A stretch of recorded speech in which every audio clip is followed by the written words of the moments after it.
नमस्कार मित्रांनो, तू ही रे माझा मितवा या मालिकेचा आजचा भाग खूपच रंजक असणार आहे. मित्रांनो, आता अर्णव त्याच्या प्रेमाची कबुली ईश्वरी समोर देताना आपल्याला पाहायला मिळणार आहे. मित्रांनो, ईश्वरीला गुंडांनी किडनॅप केलं असतं आणि अर्णव तिला वाचवायला गेले असतो. आता अर्णव त्या गुंडांना धो धुतो, खूप मारतो. आता ईश्वरी म्हणते की तुम्ही एकटेच का आला तिथं, सोडा त्यांना, तुम्ही इतकं नका मारू त्यांना. आणि तुम्ही इथे एकटेच का आला, पोलिसांना सोबत आणायचं ना, कशाला हिरोगिरी करायला आलात.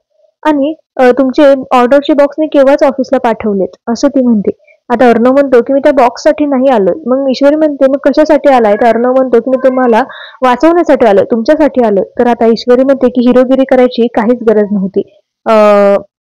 तर मग आता अर्णव म्हणतो की तुम्ही खूप वेगळे आहात आणि त्यामुळेच माझं तुमच्यावर प्रेम आहे. आता अर्णव असं म्हटल्यावर जे आहे ते ईश्वरी मागे वळून पाहते. तर मित्रांनो, अर्णव त्याच्या प्रेमाची कबुली ईश्वरी समोर आता दिलेली आहे. त्यामुळे तुम्ही हा भाग पाहायला किती उत्सुक आहात ते आम्हाला कमेंटमध्ये नक्की कळवा. धन्यवाद.